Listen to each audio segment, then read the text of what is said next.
Hello, everybody, and welcome to Ice Time. We dive into some big ideas around the NHL. I'm Mike Fink, and special edition of this episode because it's not the NHL. We're talking about the American Hockey League, the AHL.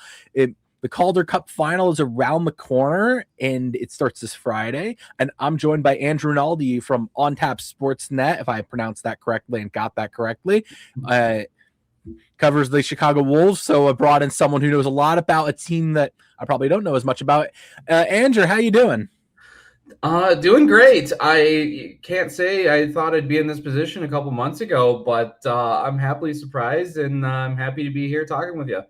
That's the story of this year's final, which is who would have thought these two teams would be here, which just shows you in the American Hockey League how much things change, not just from month to month, but from week to week, where all of a sudden the team that is heading into one series looks completely different. And it really is, it's such a long season. We've made it this far. You've covered the Wolves, you've covered the also taking a step back, the Central Division, Western Conference. You know a lot about that side of the American Hockey League, and I know a lot about the Eastern Conference, or a decent amount, covering the Atlantic Division, being based out of North Jersey. So what we're going to do this time is I'll ask you a few questions. You'll ask me a few questions just so we get to know the series pretty well and work from there. That's going to be our preview, if you will. So I'll start with a question on the Wolves. I'll ask you this one: is what's their I'll say it briefly and then I'll explain it, which is what's their secret weapon? As in, what's the one thing they can turn to or they have turned to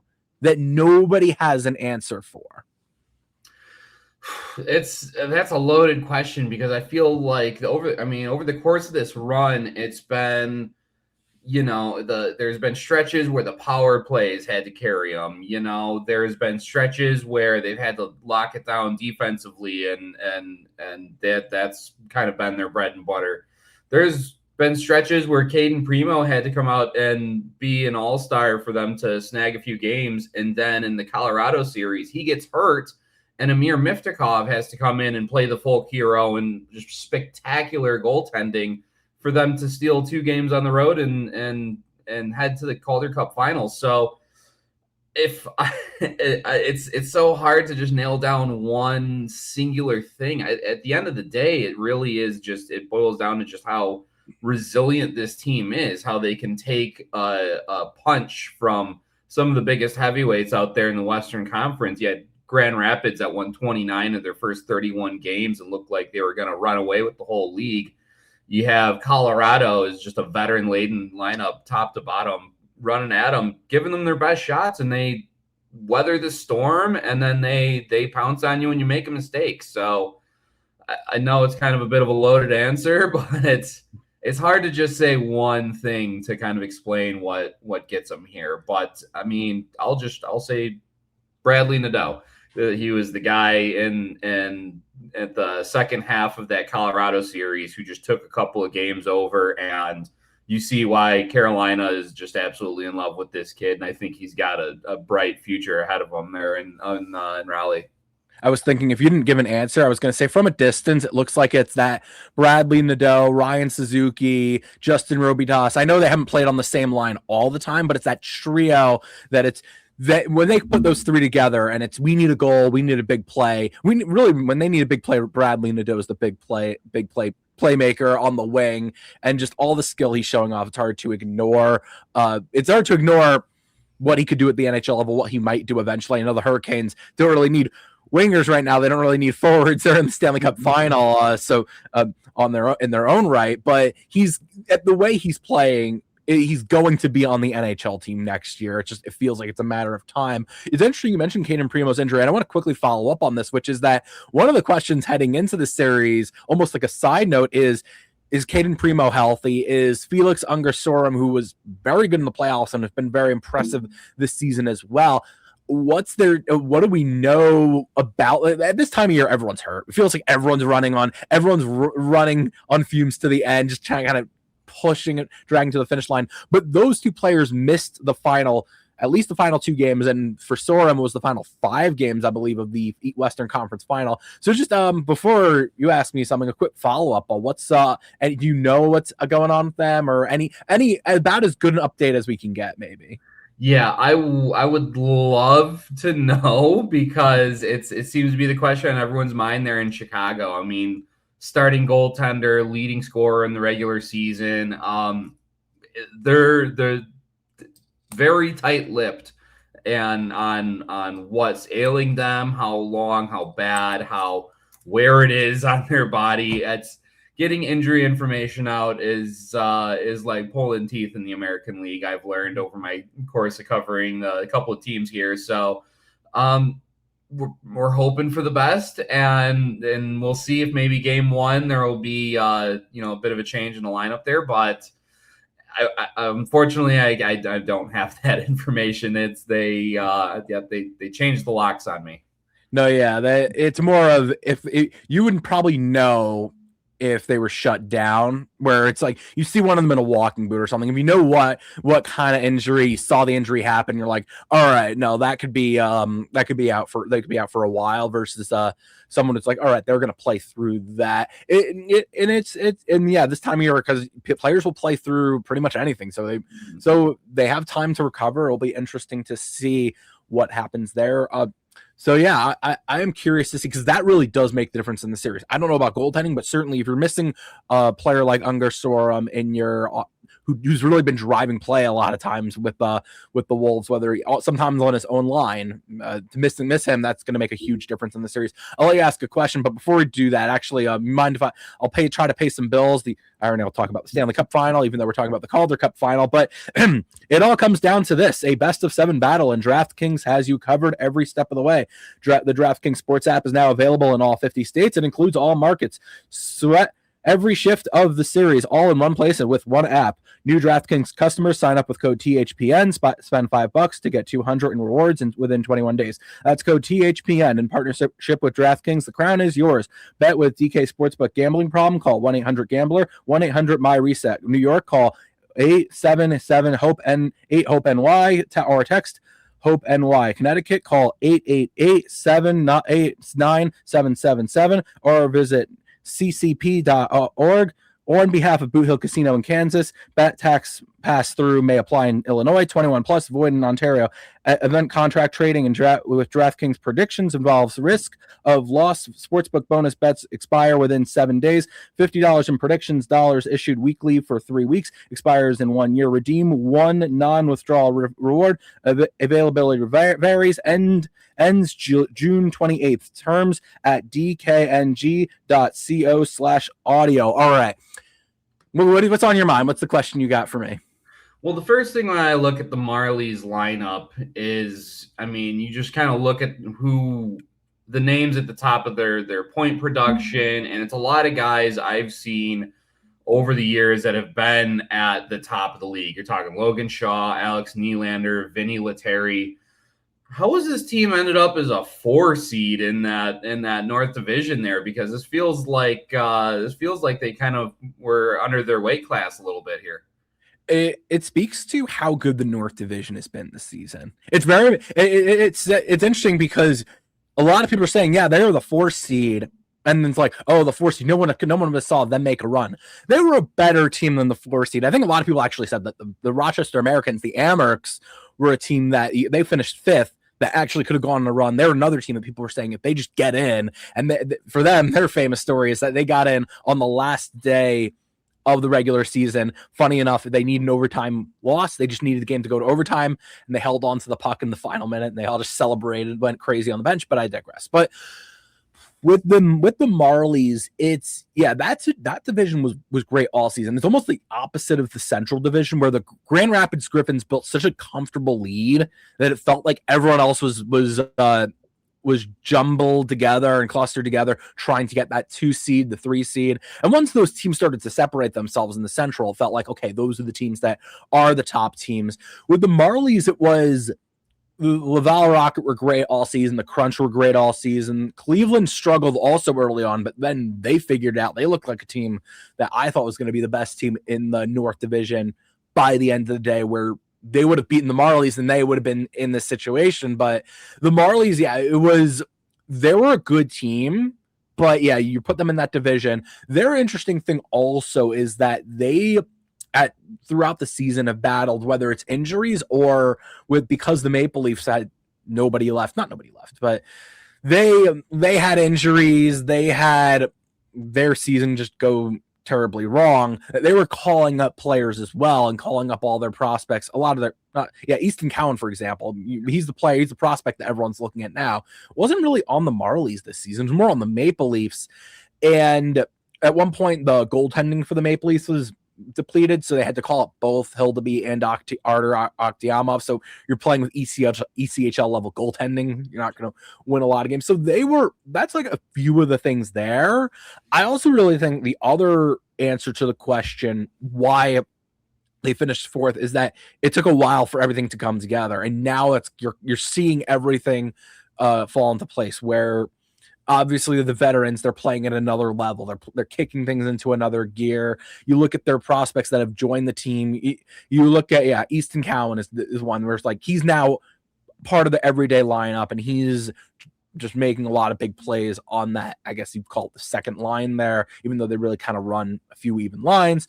But you have players like him. You have players who have really become regulars in the lineup as well, like Luke Hames, or younger rookies like defenseman Ben Danford, who's now been on the defense. He's recently been added. So to answer the question, it really feels like they were a good team all along. They're better because a lot of people are saying, they're a 36-win team. They were a better team all along, but now it's really all coming together for them.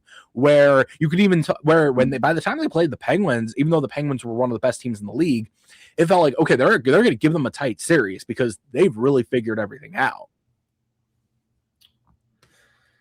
Yeah, now here we are. It's really kind of a culmination. It's like the anti-Grand Rapids. Grand Rapids was so hot at the beginning of the season and then just kind of couldn't maintain that momentum through the second half, and as we saw in the playoffs. And it's really just kind of the story of both these teams just playing the right hockey at the right time. The records don't matter. Like, I think everyone kind of in Chicago is keying in on the seeding and the record. And it's like, we've played Grand Rapids, we played Colorado, it'll be all right. Like, I'm not seeing that the same way. I think this is going to be another very tough, grinding kind of series between two squads that, playing their best right now, and you have to be at this time of the year. So very interesting. I like that you brought up Akhtiamov, I believe his name. Akhtiamov, yeah. Akhtiamov. You're gonna have to, because you're covering the series, I feel like you should get the spelling right as well, which is the AHKT, the Oct. Yeah. AHKT, and then Tiamov, it's the Y, the T is HKT, and then it's like the YAM, and then it's Amov, which is easy, like MOV. But anyway, that's the name. Everyone remember it because he might actually be a goalie in the NHL soon. So, but I digress. You were saying, sorry, Artur Akhtiamov. No, it's all good. I need that heading into this series.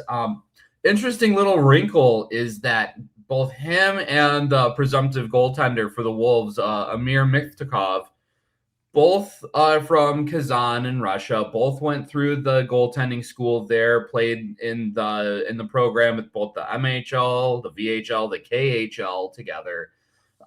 Couple of good old friends kind of clashing there. And the Wolves have had their share of, just absolutely hot goaltenders that they've had to run through over this run. Trent Miner last series had like a .950 save percentage heading into the Western Conference Finals.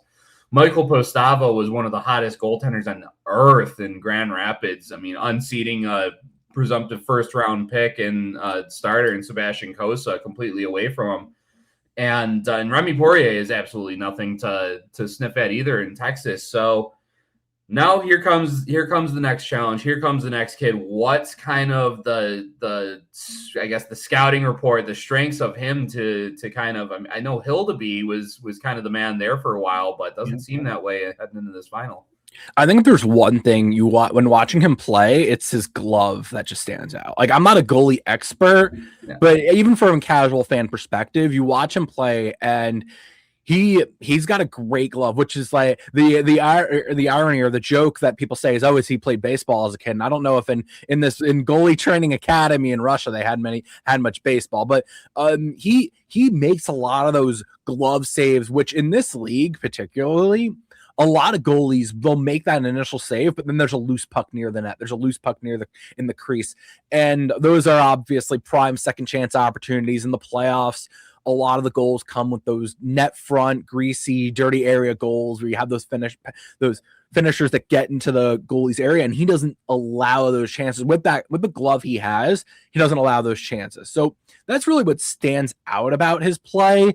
He's pretty athletic too. It's interesting, he's around the same height as Sergei Murashov, who also another Russian goaltender, was in the playoffs and was on the Penguins, but it's interesting. It's also there's that like skill set, you'd say that he has that in his back pocket.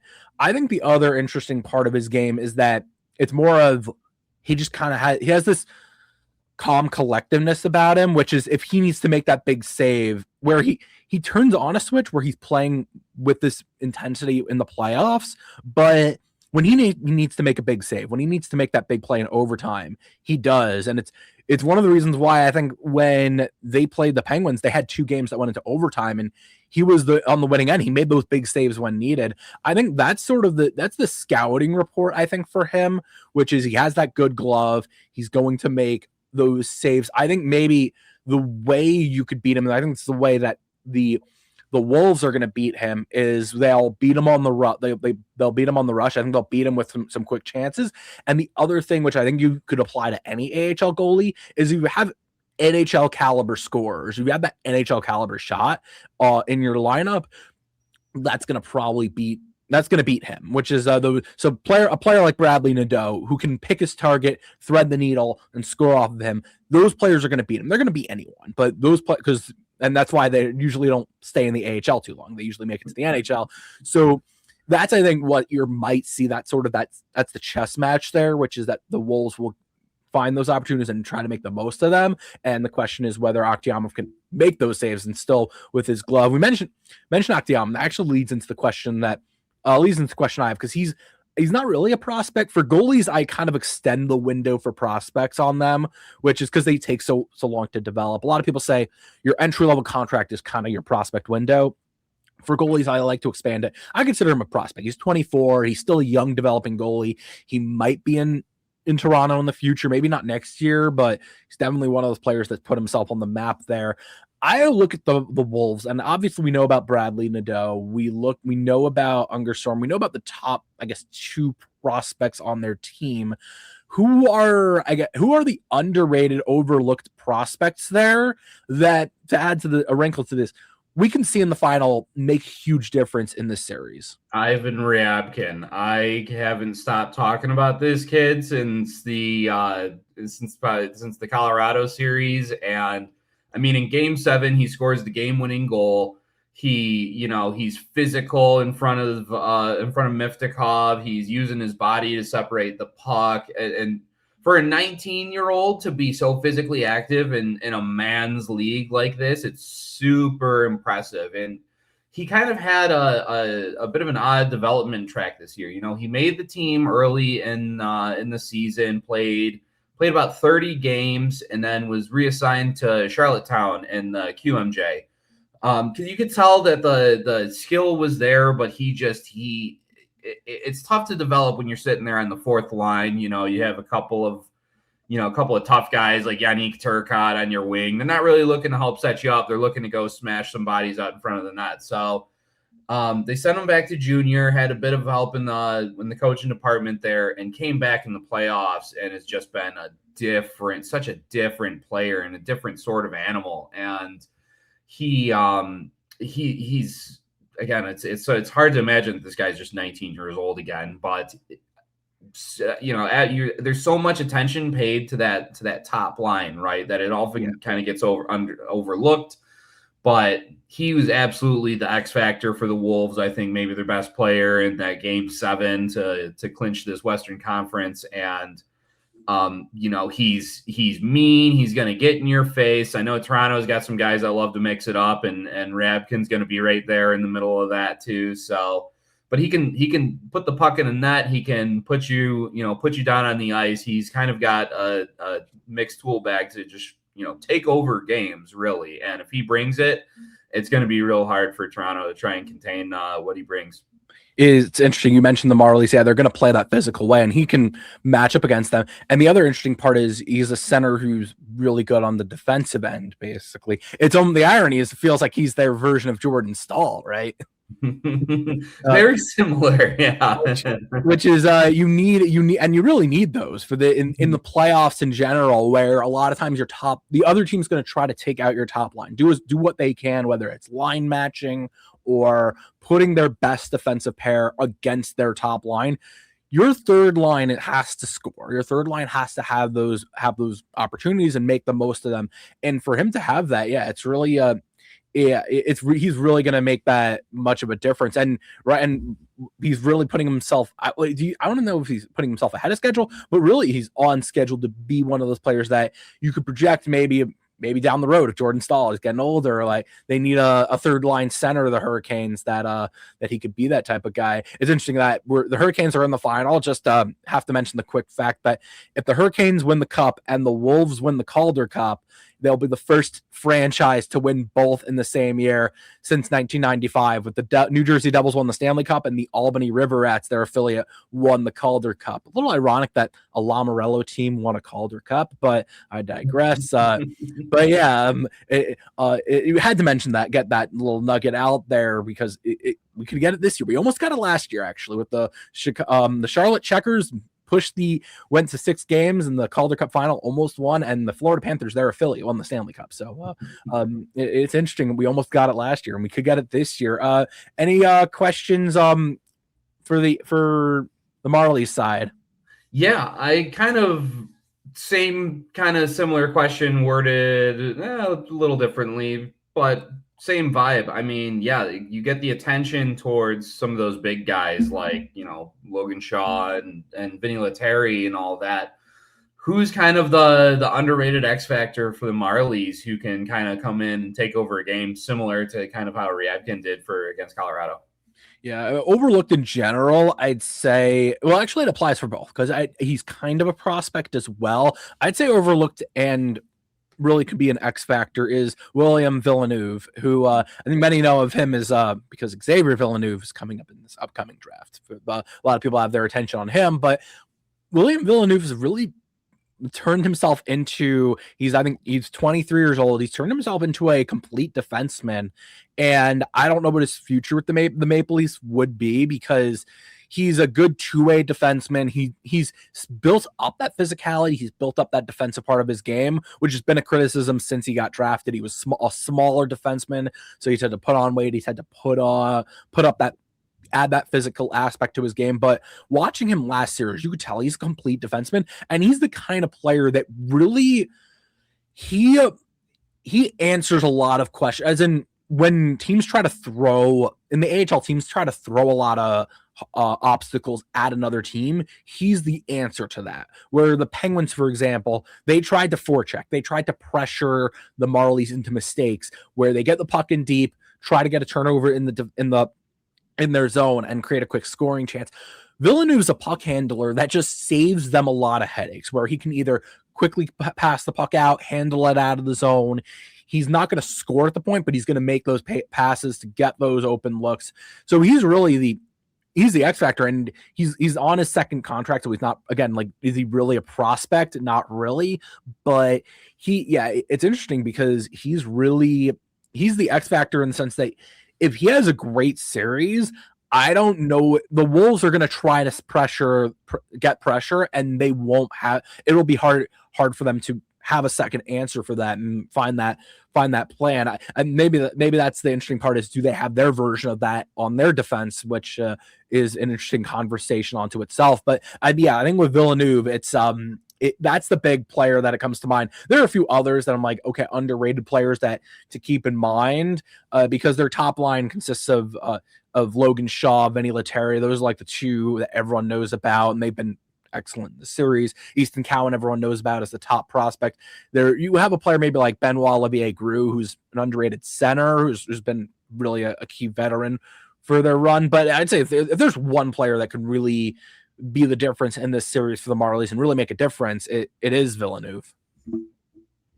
Yeah, I remember being in Grand Rapids covering. I'm pretty sure it was his first pro goal against the Griffins, and I remember seeing like, wow, I think this kid's got he's got something there. And he's been a good part of the Marlies, but I don't think he's really started to put it all together, like you said, until later this season, going into this playoff run. He's put up some great numbers, and everything I've seen and read seems like he's been a real driving force for them there in the blue line.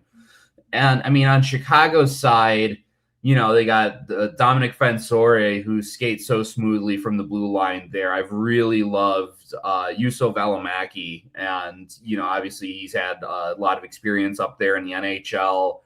Was brought in halfway through the season and added some real depth on that blue line.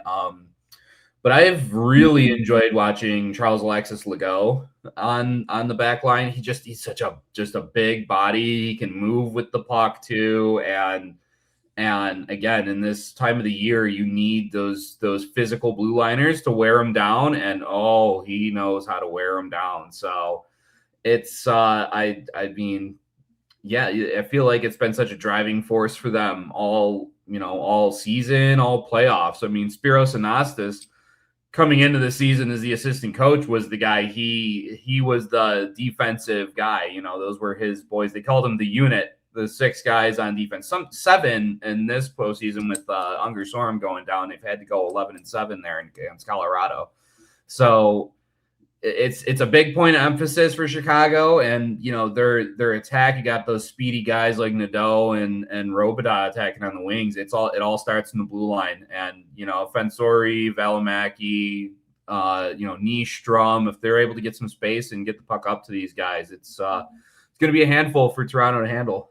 Yeah, that it feels like that's the almost like the big story with both these teams, which is whoever can get their defenseman going, and whatever defensive unit really gets going and gets the puck moving and really drives play or gets the play going is going to have the edge in this series. And if that's really the push and pull chess match of between these two teams, it actually leads into the last question I have, which is, you talk about the defensemen. They have really a rotation of these guys that can do that, not necessarily one guy. The Marlies, it's more of Villeneuve's their unquestioned number one. They have a few other players that have stepped up, but more on the defensive end. They're not really the puck handler. So if he gets taken out of the game or out of the series, then the Marlies might be in trouble. But I'll ask you, what does a Chicago Wolves series victory look like?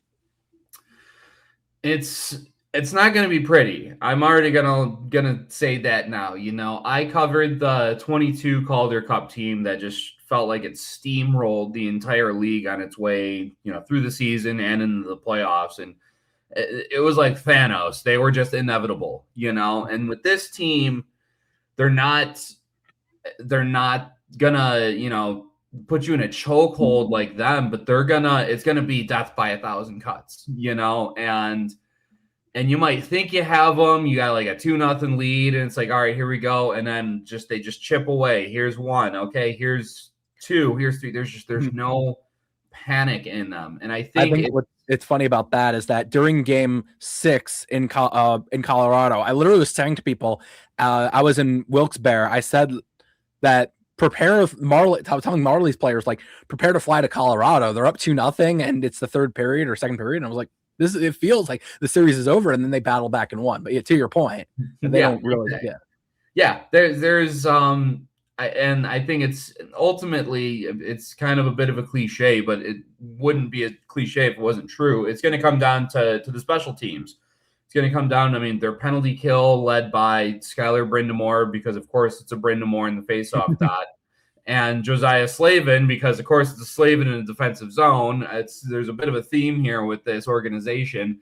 They're going to be the ones kind of leading the charge on the PK. You're going to see Bradley Nadeau out there killing penalties. It's been a treat watching his game evolve over.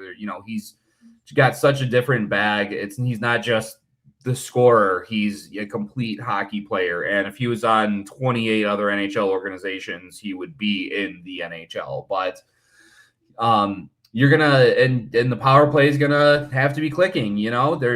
I know the top line's been pretty successful, but I think they're gonna need that second power play unit to chime in. Brendan Moore is on that. Guys like Noel Gunler.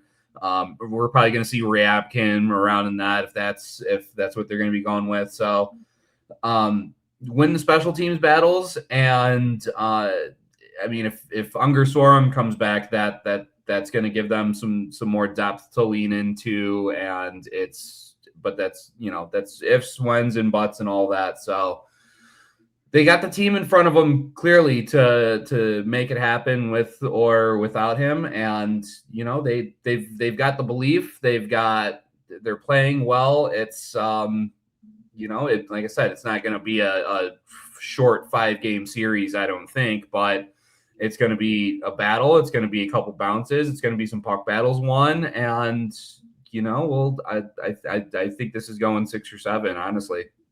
It feels also like a lot of the keys to victory almost feel like overlapping keys, which is which defense gets going and handles the puck better, which team gets those dirty area goals, which team wins the special teams battle as well, because I wouldn't say you're going to get penalties, but there's going to be situations where you're going to get that prime power play, and you have to take advantage. And I think in the playoffs, the Wolves, to their credit, have done that. So it's interesting that there's all these overlapping things. I think some of the things are a little bit different. I think that which from between these teams, that's going to make a little bit different, but overall feels like it's the same sort of things that both these teams have keys to victory. All right, Andrew, wrapping up here. What's one last thing? Any lingering question on your mind? The last one for this series. I'm just gonna go a little cheeky here. You think the Marlies feel the pressure of having to bring a title into Toronto because the parent club apparently can't really do it?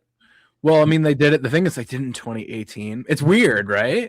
Yeah. It is weird that there is this pressure, it feels like, of a Toronto market, yet there isn't, because they did win in 2018. They've been a well-run. It's interesting. They've been a well-run AHL team, which is very different from what the NHL team has been, especially this season particularly has really, I guess, highlighted a little bit of the differences between the NHL team and the AHL team, which is that the AHL team has been very well coached. John Gruden, the job he's done, it makes you wonder whether maybe the Maple Leafs make him an assistant coach or maybe promote him. Not only is Gruden a good coach, I think their coaching staff is very good. Mark Giordano's on that staff. He's 42 years old. I don't know anything, but I would circle him as someone to watch for, whether it's an AHL job or maybe an NHL assistant job, because he's been on that staff, and you could tell that a lot of the players, one, respect him, but two, he knows a lot about coaching. He's one of those defensemen that's been around. So, but in terms of the pressure, I don't know if they feel more. And what's interesting about this run is that they feel more like they're coming into this with house money and nothing to lose. They feel, you cover, when you cover the teams and you cover them in person, which we both do, you could feel the energy in the room or the energy around the group, and they don't necessarily feel like as tight a group as when I was covering the Penguins. They just felt like a group that was like a collective unit that was all together on one page. This is more of just like a group that just seems so relaxed and calm with the situation, even after they lost a few games in the past series where they just didn't feel like they were panicking, where you'd expect the Toronto team to panic. They lose those 2 games at home. Easton Cowan makes a big mistake in game 4, and you're thinking, oh, here we go again. A Marlies prospect, a young, talented Marlies player who might be on Toronto Maple Leafs, makes a big mistake in a big game. People are getting those type of flashbacks, but he comes back and has 2 of his best games of the playoffs in game 5 and game 6. So it does feel like a very different team. And that's probably why I think if I were to pick the Marlies, I'd say for that's one of the reasons I'd pick them, because they don't feel that pressure. They don't feel that. I think they're going to make their adjustments behind the bench too. I think both teams, so it's one of those that both teams are going to look different by game 6 than they are in game 1. So it's going to be an interesting series for that reason as well. But yeah, they're very different teams, but it's interesting. I don't think that's true with the Marlies. I guess let's wrap up here. Let's put a ball on it. Prediction time. You said it's going to go the distance. You said it's going to go at least 6. You might go the full distance, a full 7-game series, which would go until, I believe, June 23rd, if I'm not mistaken. Something like that. It'd be pretty late out there. Worth noting, the ice will be pretty bad in this series, considering the humidity and heat in both Chicago and Toronto. So prediction time. Who wins and why? I feel like when Primo went down in game 5, and we thought it was an equipment issue, and then Miftakov comes in game 6, Wolves are down 2-0. You're like, all right, like it was a good season. You mentioned before, you're like, book your tickets for Colorado. And I feel like I should have learned by now, because it's got that team of destiny feeling to it. There's not really competing for a Calder Cup, sure, but I kind of felt like this team was still pretty young and wasn't quite able to kind of match up with some of these more veteran-laden lineups, and they just kind of continue to find ways to prove me wrong, left and right, center. Texas, 7 wins out of 8 games in the regular season. Chicago slays the Dragon. Grand Rapids, I already spoke about them as the regular season juggernaut, slay the Dragon. Colorado, a team that I've admired from a distance for a while now. I've been to Blue Arena. They've had a wonderful staff and a wonderful organization. Outlast them when it seemed like everything was getting ready to get and head home. I feel like it's gonna be Chicago in 6. It's going to be, Bradley Nadeau's final games in this American League before he starts to tune in what I think is going to be a really good NHL career. I think you're going to see the blossoming of Spiros Anastas, who become one of the bright young minds in this game. I've admired him and had wonderful times talking with him just about the game and about life and how he treats these guys, as humans first and as hockey players second. And I feel like the culture in that room, there's even when they're down and the chips are out, they're steady. There's no shaking in those hands at all. And they were built for this moment. And I think that they're going to reach out and they're going to take it in 6.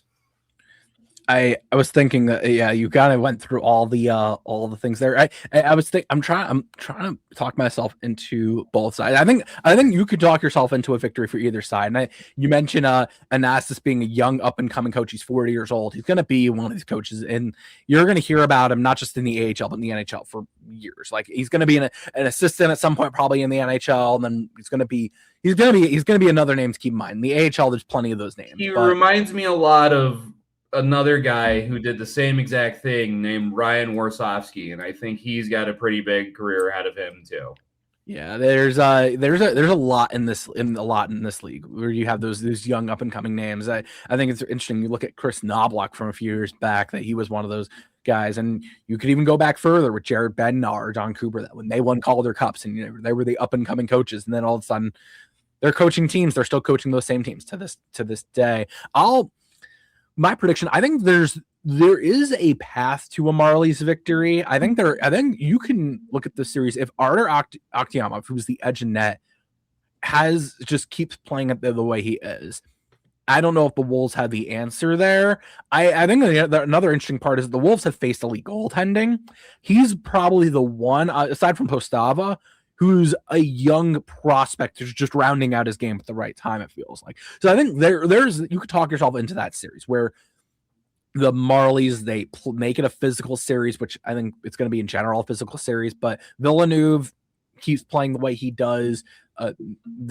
They can win this series, but I ultimately think Chicago's the more talented team through and through. I know goaltending's a question mark, but you just look at these two teams, they have the better defense 1 through 6. I know they don't have the number 1 defenseman, but they have the better overall defense. Their forward depth, I think Marlies, it's equal, but in terms of players who could take over a game, the Marlies have Easton Cowan. They have a few young names to keep in mind. You have a player like Luke Hames who's really come on into his own as well, another young center who's really playing well. But the Wolves have probably the best player in this series, and they have the better top end talent that can take over this series. You look at Nadeau, you look at Suzuki, you look at Robidas, and if Unger Storm comes back, they have those players that if they need a big goal, they can get that. And in a game 6, they can put them on the ice also late in the game and say, get us a big goal, and they'll do it. So I look at the series and I'm like, they're the more talented team. And I feel like because of that, they're going to get ahead in this series early. And the Marlies will make some games close, but they're going to control it. I would go with Chicago in 5. I'm going to go with Chicago in 5. And I know it's a little bold because I want to see it go the distance. And I think that's the safer bet, but I could see them getting ahead early. The Marlies take a game at home, but the Wolves are in control for the most part, and they'll have the answers for every question the Marlies throw at them, pretty much, or most of them. So that's where I'm leaning, and I think it would be interesting if they won in 5, because I think when they won in 2022, they won in 5, and they won it on the road. So it would be, I guess that's why you'd want to root for them to win in 6, so they can win at home ice. And then you could experience media on the ice, all that craziness, which I've heard is, I've talked to people from Hershey. I'm like, what does that look like? And they said we didn't know the first time, because when you win the first time, you don't know immediately, like, okay, how do we do things? What do we do? But should be exciting. Should be a fun series. I think even if it goes 5, if it's only 5, I think it's going to be a series that it's going to be close, a lot of good games. It's going to be fun to watch, and it's going to be an exciting series, one that we've been waiting for. Wait for this time of year, and we've got it. All right.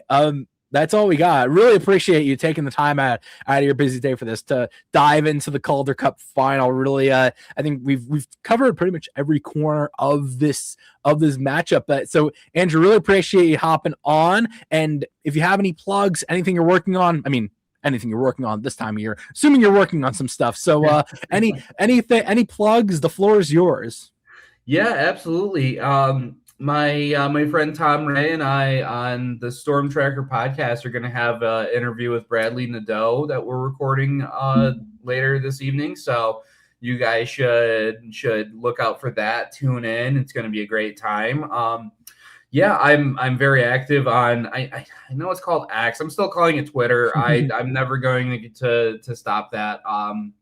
My handle is at Andrew_Rinaldi_. I live tweet during the games. I just kind of give observations. I'll post silly memes. I'll just kind of I like to share clips and highlights and all of that. Sometimes there are just little plays I see. Sometimes it's, big goals that change the course of the game. And, I wouldn't be doing any of this without the fans. I've met some wonderful people over my time. I've been covering the Wolves since COVID. And I've met some really, truly wonderful people that I hope I can share my second championship on the beat with. But if anyone else who's out there wants, any questions and wants to just chat, I love talking the game of hockey. So anyone's always free and welcome to reach out. And I'll be here until the final buzzer. So it's going to be a fun one. I can't wait to share it with everyone. Yeah, it's going to be a fun one. And yeah, check out Andrew's really on top of the Wolves and on top of the whole division as well. I probably reached out / would reach out even if the Wolves weren't in the final, just because you know a lot about them, the league, and just all this stuff. It's all and it's really you're really seeing it all come together where we're at the final, and it's this time of year that you really get excited for, and we're at that point. It is that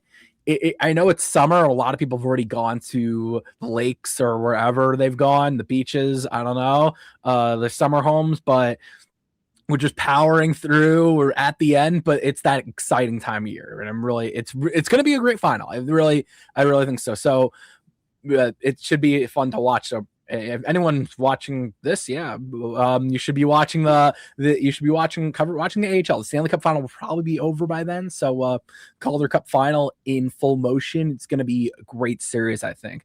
And yeah, for now, that's all we got. We hope you enjoyed. Please like, comment, share, subscribe, which you can do to my YouTube channel, Mike Fink Hockey Writer, which is where you're watching this. You also check out all the great content at the Hockey Podcast Network. There's a lot of good podcasts there. We hope you we hope you enjoyed, and tune in next time for another great episode. Thank you.